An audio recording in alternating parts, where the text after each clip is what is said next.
Well, blessed Monday to you as we come with your daily encouragement. And we're in Revelation chapter 14 today.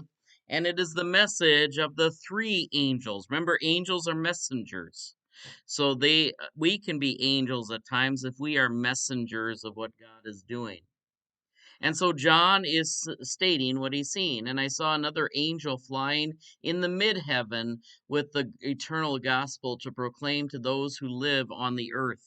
Now, the mid heaven is the place in between heaven and earth. So it is the place of proclamation. One could say that where we live, we are angels of the mid heaven, but this is ones that are flying in the air. And so that is just a kind of a way to describe where it is. And it is to proclaim to the people of the earth. There's proclamations to the heavens. Jesus is said to have proclaimed to the people in the earth when he descended to the dead, as we confess in the Apostles' Creed.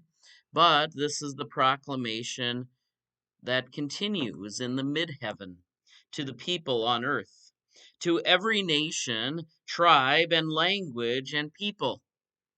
Remember, the Old Testament had a chosen nation, had a chosen language, had a chosen people that were to prepare the way for the coming of Jesus. And now the great proclamation is to all nations, all tribes, and all tongues. That is probably one of the most astounding things to just kind of consider. We do not have a sacred language per se, but we make all languages sacred. We do not have a sacred people, but we are called to make all people sacred and chosen.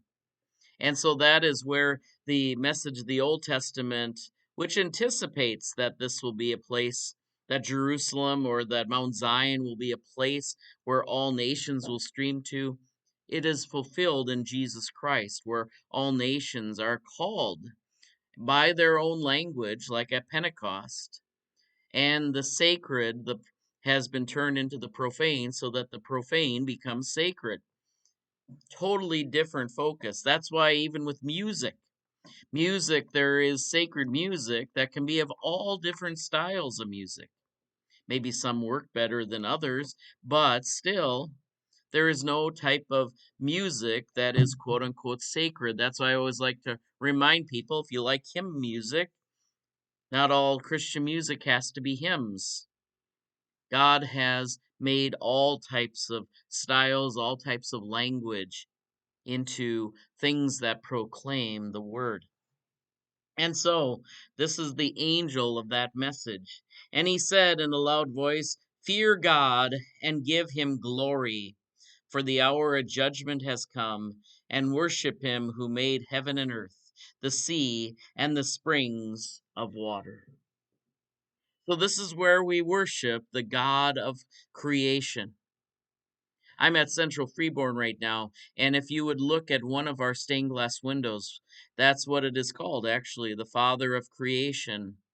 In many ways, balanced with the redemption of the Son and the filling of the Holy Spirit. We have a very Trinitarian type of thing, but this angel is really calling us to the nature that we are called to worship, but not worship nature itself, but to worship the gift of that nature, the gift that has been given to us.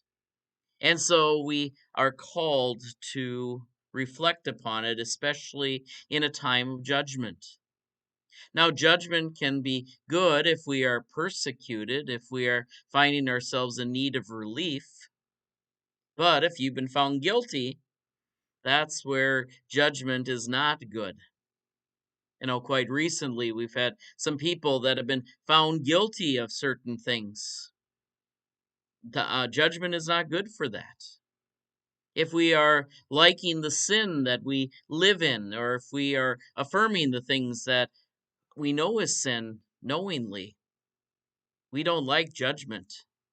We like God to judge other people. But this is where we are called to worship the one who has not only made all creation, but has made the justice of this world.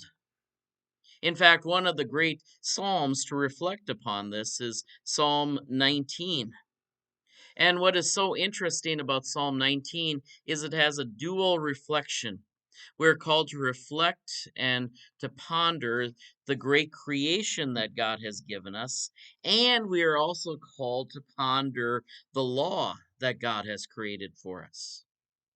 And so, what this angel is preaching is not two separate things, but they are brought together in a psalm like Psalm 19, where we know that there are ways of this world, that there are things that God has set in order. There are also been, because of sin, things that have been set in disorder, not from the beginning of time, just because of the circumstances. But the God who made creation is now setting things right. And that's the idea of actually having a judgment, even if it's a earthly judge. They are setting things right.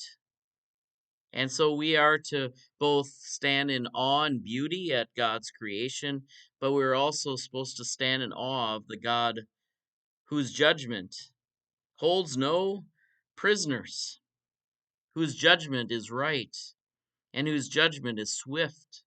Although we'd probably say it's not swift enough, especially if we have experienced injustice or we have had our judgment delayed if we are going through a trial. In fact, that's the other thing that we unfortunately experience in this earth, is that sometimes justice is not swift. But when the time of justice and judgment come, it is very swift, and that is what this angel is proclaiming.